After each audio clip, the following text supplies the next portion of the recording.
Hey guys, it's Wilson. This video is going to show you guys how to go from Solidworks all the way to a finished lasered part. So in order to start this video, you guys should be here in Solidworks. I have all of my parts laid out. They are laid out at a 0.24:1 scale. And I know that they will all fit on a 12-inch by 12-inch piece of material. I've already saved this file. What I'm going to do now is save as, which will make a new file, and I'm going to go down here and save it as a DWG. I'm okay with this same name because this is the 245 layout, just in a DWG format. I'm saving it in my folder, keeping everything organized. Yes. I already made this for a previous video. That all should be fine. And now you guys are going to go into Coreldraw.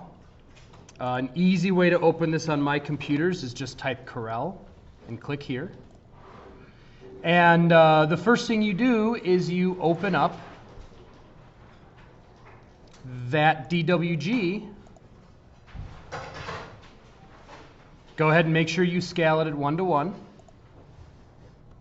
And here it is. This is an 8.5 by 11 piece of paper. I need to change this to a 12 by 12. And that just confirms everything fits. Here's the important part, guys. Here's why we're going into Corel. Highlight everything. You guys need to go up here. This is line weight. And you need to change your line weight to hairline. You won't see a difference, but that's got to be selected for the laser to work. And then you right-click on red. If you accidentally left-click, it'll fill things red, in which case you go up here, left-click again, it'll unfill, but right-clicking is what changes the lines themselves. Hairline and red is super important. Now, I'm going to go File, Save As, and now I'm going to save this two places. First of all, I want this saved as a CDR, a Coreldraw file, in my information, in my folder that I'm keeping all my parts, so I have record. And then I'm going to go to File, Save As, and I'm going to save it on a flash drive. There should be a couple of flash drives over at the lasers, which are across the shop in a little room. Grab a flash drive there, or get one from your teacher. We plug it in. We will see the USB drive show up here. This one is named 1. And I like the name. It's descriptive. And save it. Come over here to this little flash drive looking icon. Again, I click the up arrow to find it. Right click, eject. I can't eject it because Corel is open. Close Corel. Open, right click, eject. And once it's ejected, you can pull it from the computer, and I'll see you guys over in the laser room. Hey guys, it's Wilson. I have my Corel file ready to go, and I am ready to prototype my chair. Let's check out how to do it. So as you guys come into the laser room, here is your 1 foot by 1 foot sheet of what is called Luan plywood. We're gonna stick it in the laser carefully. You don't want to bend this stuff. And we bring it up into the corner and make sure it's pretty flat. When you guys turn on the laser, you have to turn on two things. First, we turn on the air. Hear the hiss. You gotta hear the hiss. And then we come down here to the back. And you guys will see this screen here light up. and that fan start to blow.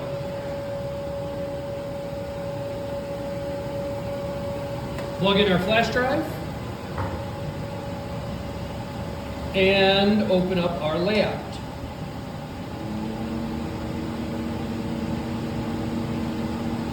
We can skip this.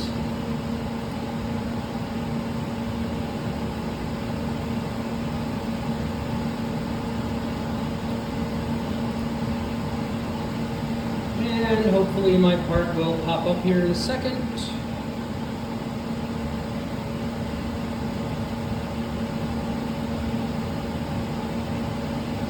maybe I need to go to open again.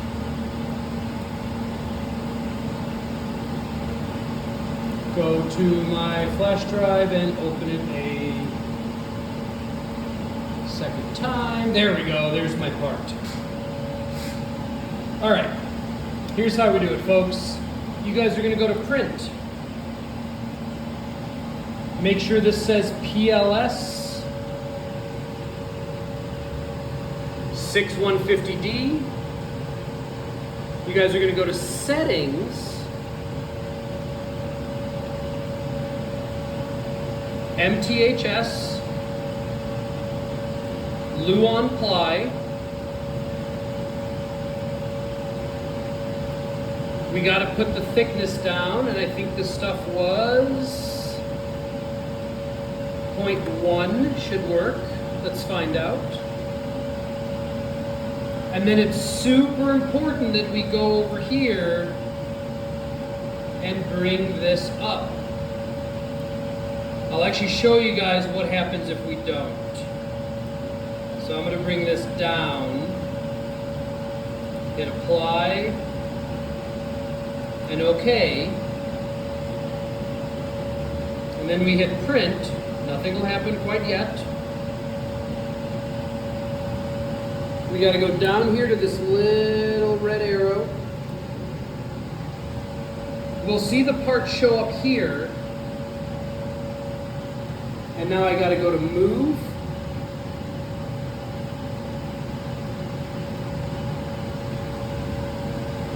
And I'm going to slide this up into the corner.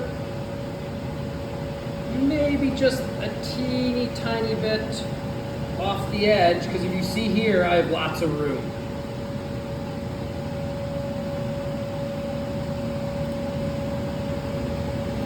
So I'm going to pull that off. What I'm looking at, guys, you see how this, all of my cut is in, looks like 10 by about 10.5 inches.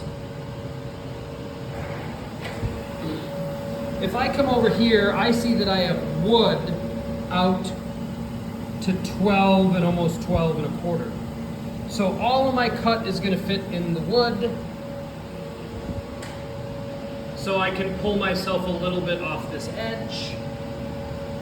Now remember, guys, this cut's going to fail because here in settings I have the air turned on. We want the air turned on, but it's down to 0. So watch what happens. Hit OK. I'm going to hit print. We go over to the machine and nothing's happening. I go look over here, and eventually we get an error message. Air pressure is low or unstable. If you guys get that error, we got to go to settings, bring that air pressure up, apply, OK, and now watch what happens. You guys hear the air just turn on? Okay, so we're using heat to cut wood, and it is possible that a fire can start. If that fire starts, you can lift up here right away and then blow it out or something. But as long as you catch that fire small, it's going to be real easy to put out.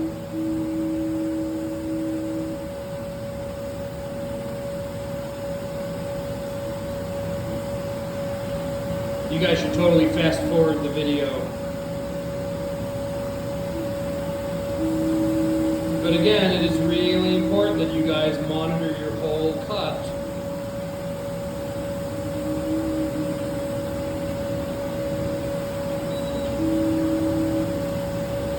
guys see here how this fell? That tells me that I cut all the way through and I'm using the right settings.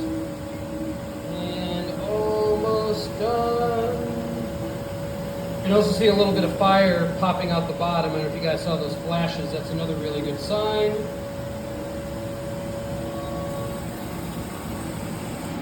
All right, we're done. I can lift this up. Throw away your scraps. Throw away your scraps. That's Brooke. And hopefully,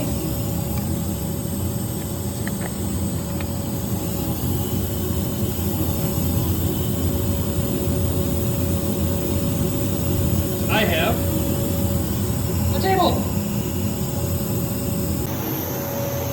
All right, so that's how you guys use the laser. Now, I forgot to say two really important things. First of all, turn everything off every time you leave. Do not leave this room when it's all noisy like this, okay? So, we turn off the air. We turn that off. You'll hear this turn off in a second. And then you can go ahead and take your flash drive back to the classroom. The second thing I wanted to tell you guys is how important it is to watch your cut and make sure that nothing goes wrong. If you feel like things are happening weird, come talk to Wilson, come talk to Smelser, or whoever your instructor is, and make sure you get some help. These machines cost $80,000. You're gonna feel real bad if you mess it up. See you guys later.